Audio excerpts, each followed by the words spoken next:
Kita sudah banyak membahas tentang Daedric Prince yang menghuni alam Oblivion. Mereka ada yang bermusuhan satu sama lain, tetapi semuanya bermusuhan dengan Hydra, terutama The Divines. Selain itu, ada satu dewa lagi yang bermusuhan dengan semua Daedric Prince, kecuali Sheogorath. Kita sudah sering menyinggung tentang dewa ini sebelumnya, terutama di episode tentang Redguard. Dia adalah Ebon Arm, The Black Knight. Dia ini termasuk dewa yang jarang disembah oleh masyarakat Tamriel jika dibandingkan dengan Nine Divines dan Daedric Prince. Karena jarang disembah, tidak banyak informasi yang kita ketahui tentang Ebon Arm ini. Tapi ada beberapa teori yang bisa kita tarik dari buku-buku di Tamriel untuk menelusuri identitas dan eksistensi dari Ebon Arm. Let's get into it.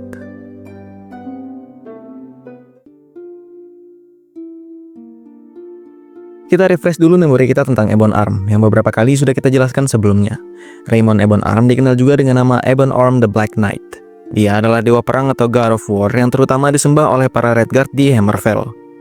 Dia juga dikenal sebagai pelindung bagi para warriors. Raymond Ebon Arm digambarkan memiliki tubuh yang tinggi dan besar dengan rambut pirang emas dan mata yang biru. Bentuk fisiknya ini memang digambarkan mirip dengan karakteristik Nord. Ia mengenakan full armor ebony dan perisai besar jenis Tower Shield dengan lambang bunga mawar di depannya. Di tangan kanannya ia memegang sebuah pedang ebony. Pedang ini diceritakan menyatu dengan tangannya yang terjadi akibat luka besar yang ia terima dalam pertempuran sebelumnya. Ia mengendarai seekor kuda emas bernama War Master. Di sisinya ada 2 ekor burung gagak besar yang selalu mengikutinya. Dalam sebuah konsep art untuk Elder Scrolls Online, kita bisa melihat beberapa variasi dari Ebon Arm. Ada yang menggunakan pedang, halberd, dan tongkat sihir. Hal ini sejalan dengan sifat dewa-dewi di Aurbis yang tidak terikat pada satu wujud dan bebas menampakkan diri dalam wujud apapun. Dalam kebudayaan Khajiit, kita mengenal sebuah entitas yang bernama Spirit of Vengeance. Dia adalah dark spirit yang muncul akibat kesedihan Azura ketika Vadome dan Lorkhaj meninggal. Dia memiliki 3 wujud, yaitu Black Panther, seorang warrior dengan equipment ebony, dan sebuah pedang tersembunyi atau Hidden Sword. Memang Ebon Arm ini tidak hanya disembah oleh Redguard saja, tetapi juga oleh para Breton dan ras lain yang menempati Iliac Bay. Dia diceritakan datang ke medan pertempuran untuk menghentikan pertempuran tanpa pertumpahan darah. Ketika ia datang, lokasi tempatnya berdiri akan ditumbuhi bunga mawar, seperti yang dilambangkan di perisai miliknya. Ebon Arm tidak memiliki dewa yang dijadikan sekutu. Dia memimpin para penyembahnya dalam kelompok agama yang disebut Citadel of Ebon Arm. Di dalam Citadel ini ada ordo ksatria yang disebut The Battle Lord. Di seluruh penjuru Iliac Bay, penyembah Ebon Arm membangun dan meletakkan relik Holy Anvil sebagai hormatan kepada Ebon Arm. Kita tidak tahu apa signifikansi anvil ini hingga diasosiasikan dengan Ebon Arm. Kita juga pernah melihat 2 orang yang kemungkinan merupakan aspek atau avatar dari Ebon Arm di game Morrowind dan Skyrim. Di Morrowind kita menemui Gaenor, seorang bosmer yang mengenakan full equipment ebony. Walaupun dari nama dan interaksinya tidak ada yang mengarah ke Ebon Arm, ada satu aspek yang bisa kita asosiasikan dengan dia. Nanti kita kembali lagi ke sini. Kemudian di game Skyrim kita bisa menemui Ebony Warrior, seorang Redguard dengan full equipment ebony yang memiliki kekuatan hampir setara dengan Last Dragonborn. Dia juga sangat menyukai pertarungan dan tantangan, serta menceritakan bahwa dirinya sudah mengalahkan beberapa villain selama berpetualang di Tamriel. Ebon Arm dan faksi Citadel of Ebon Arm adalah musuh bagi semua Daedric Prince, kecuali Sheogorath. Mengapa demikian? Nanti kita coba telusuri. Selain bermusuhan dengan Daedric Prince, Citadel of Ebon Arm juga bermusuhan dengan Temple of Stendarr. Sudah jelas sih kalau sphere mereka bertentangan. Ebon Arm memiliki sphere war atau perang, sementara Stendarr memiliki sphere mercy atau pengampunan dan justice atau keadilan. Tapi kenapa dia hanya bermusuhan dengan Stendarr? Kenapa tidak dengan Mara yang sfernya adalah cinta dan kasih sayang? Padahal kedua sphere tersebut juga bertentangan juga dengan sphere perang milik Ebon Arm. Ada beberapa teori sih mengapa hal ini bisa terjadi. Nanti kita telusuri lagi. Citadel of Ebon Arm bersekutu dengan Fighters Guild di Iliac Bay. Make sense, karena bidang mereka juga sama-sama pertarungan dan peperangan. Fighters Guild juga tentunya sangat menghargai kekuatan dan keahlian bertarung. Fighters Guild juga meletakkan Holy Anvil di Guild Halls mereka di Iliac Bay untuk menghormati Ebon Arm. Sebelum kita membahas tentang teori di balik Ebon Arm, kita akan bahas dulu tentang cerita-cerita Ebon Arm di Tamriel. Ada 3 buku yang menceritakan tentang Ebon Arm dan ada kemungkinan beberapa buku ini adalah fiksi. Di buku berjudul Olander's Hammer, An Instructive Tale for Children, yang ditulis oleh Crowl, ada cerita di sebuah desa bernama Granista di Hammerfell. Di dekat desa ini pernah terjadi pertempuran besar.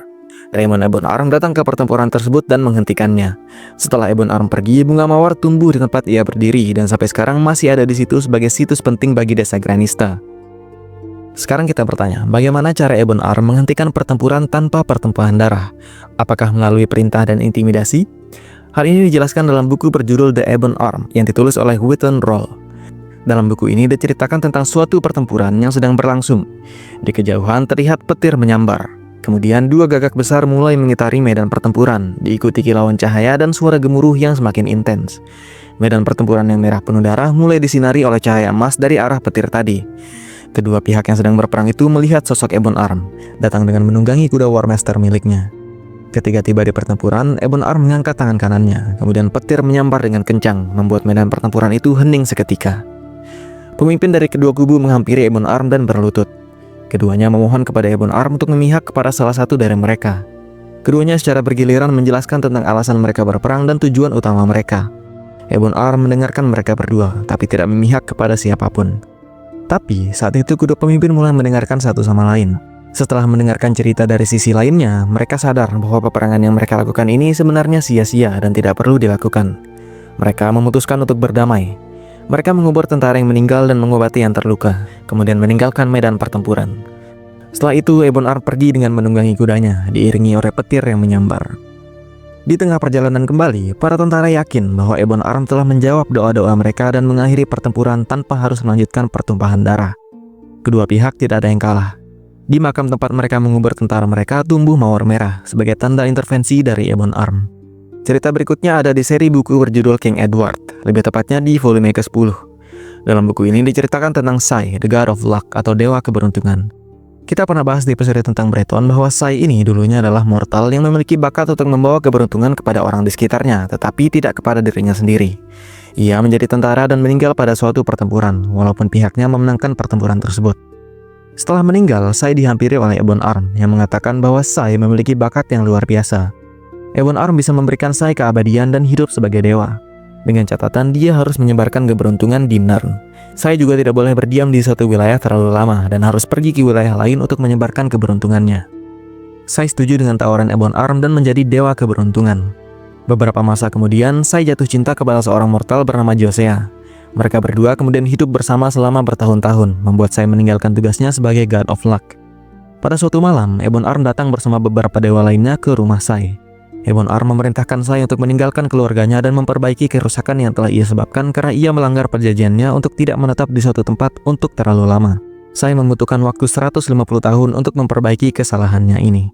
Dalam kisah ini, Ebon Arm digambarkan marah besar kepada Sai karena telah melanggar perjanjiannya. Setelah mengenal dan mendengar cerita-cerita tentang Ebon Arm, sekarang kita akan mencoba menjawab pertanyaan-pertanyaan yang muncul tentang Ebon Arm. Kita mulai dari Gaenor dulu, yang tadi kita asumsikan sebagai salah satu aspek dari Ebon Arm. Walaupun dia tidak memiliki sikap yang sejalan dengan sifat Ebon Arm, tetapi dia punya dua karakteristik yang bisa dikaitkan dengan Ebon Arm, yaitu equipment full ebony miliknya dan fakta bahwa dia memiliki keberuntungan yang sangat tinggi. Keberuntungan adalah sfear milik Sai yang dibantu oleh Ebon Arm untuk menjadi dewa. Keberuntungan yang diberikan ini bisa jadi merupakan cara Sai untuk menembus kesalahannya kepada Ebon Arm. Ini hanya cocok logi sih, karena sangat kecil kemungkinan bahwa orang yang bisa dibilang kriminal seperti Gaenor merupakan aspek atau champion dari Ebon Arm. Selanjutnya, mengapa Ebon Arm tidak bermusuhan dengan Sheogorath? Ada kemungkinan kalau sfear milik Ebon Arm ini sejalan dengan sfear order milik Jigalak, karena keduanya sama-sama ingin tatanan yang baik. Ebon Arm mengakhiri perang untuk menghindari kekacauan dan menegakkan perdamaian. Ebon Arm tahu tentang Jigalak yang dikutuk menjadi Sheogorath dan memutuskan untuk tidak memusuhinya. Kemungkinan kedua, Ebon Arm melihat bahwa Sheogorath menampung orang-orang dengan gangguan jiwa di alam Shivering Isles miliknya, dan ada kemungkinan bahwa Sheogorath juga membantu orang-orang dengan PTSD atau trauma akibat perang untuk bisa hidup dengan gangguan yang mereka miliki. Ebon Arm menghargai upaya Sheogorath ini dan tidak memusuhinya. Kemungkinan ketiga, Ebon Arm punya sejarah yang kelam dengan Sheogorath. Mengingat seberapa gila Sheogorath dan bagaimana ia mengganggu Daedric Prince lainnya dengan kegilaannya, kemungkinan Sheogorath menanamkan PTSD atau trauma dari perang kepada Ebon Arm. Hal ini bisa jadi lelucon ultimate dari Sheogorath. Bayangin saja, dewa perang tapi punya PTSD. Karena itulah Ebon Arm tidak mau berurusan lagi dengan Sheogorath. Oke, sekarang teori terakhir tentang identitas asli dari Ebon Arm ini. Ada kemungkinan bahwa Ebon Arm ini merupakan salah satu variasi dari Talos. Banyak yang menganggap Talos sebagai God of War karena dia menjadi divine setelah memerangi seluruh provinsi di Tamriel dan menyatukannya di bawah kekuasaan dinasti Septim. Di salah satu buku tadi ada yang menjelaskan bahwa wujud Ebon Arm ini mirip dengan Nord yang memiliki rambut pirang dan mata biru. Nah, masyarakat Iliac Bay kan percaya bahwa Tiber Septim adalah seorang Breton bernama Hjalti Earlybeard, bukan Talos. Akhirnya muncullah aspek Ebon Arm ini agar masyarakat Iliac Bay bisa mempercayai seorang God of War tanpa harus mempercayai Talos. Tapi muncul pertanyaan lagi, kenapa dia bermusuhan dengan Stendarr, sementara Talos tidak? Sebenarnya sih yang bermusuhan itu bukan Ebon Arm dan Stendarr, tapi Citadel of Ebon Arm dan Temple of Stendarr. Kemungkinan pernah terjadi konflik antara kedua organisasi ini di Iliac Bay atau ada perbedaan pendapat dari kedua pihak sehingga mereka menjadi bermusuhan. Ada lagi teori yang mengatakan bahwa Ebon Arm adalah God of War dari Kalpa sebelumnya yang entah bagaimana tiba di Kalpa sekarang dan menjadi God of War. Akatos mulai menyadari bahwa Ebon Arm ini datang dari Kalpa sebelumnya dan memutuskan untuk mengeluarkannya dari timeline yang sekarang. Itulah mengapa dia hanya bisa kita lihat di game Daggerfall dan tidak pernah lagi kita lihat di game selanjutnya, karena dia sudah dikeluarkan oleh Akatos atau entitas lain yang berwenang. Sebenarnya penjelasan asli dari teori ini adalah Bethesda memang ingin merevisi lore dan menghilangkan Ebon Arm dari dunia Elder Scrolls. Buktinya, Ebon Arm sempat akan dimasukkan ke dalam game The Elder Scrolls Online, bahkan sudah ada konsep artnya. Tetapi hal ini dibatalkan dan hanya ada secuil referensi tentang Ebon Arm di game tersebut. Sama seperti Ebony Warrior yang pernah kita bahas sebelumnya, Ebon Arm ini adalah entitas yang penuh misteri. Kita tidak tahu sebenarnya Bethesda ini sungguh ingin menghilangkannya dari lore atau memang mau dibuat tetap menjadi misteri.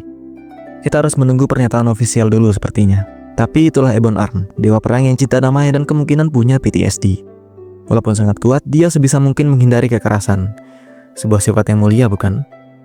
Sampai di sini dulu pembahasan kita kali ini. Walaupun tidak banyak yang bisa kita kulik tentang Ebon Arm ini, tapi setidaknya kita sudah semakin paham tentang keberadaan dan posisinya sekarang di dunia Elder Scrolls. Kalau di Elder Scrolls 6 benar-benar settingnya di Hammerfell, semoga saja Ebon Arm comeback dan membawa kejelasan. Kita cukupkan dulu episode kali ini. Terima kasih sudah menonton, sampai jumpa di kesempatan berikutnya. Bye-bye.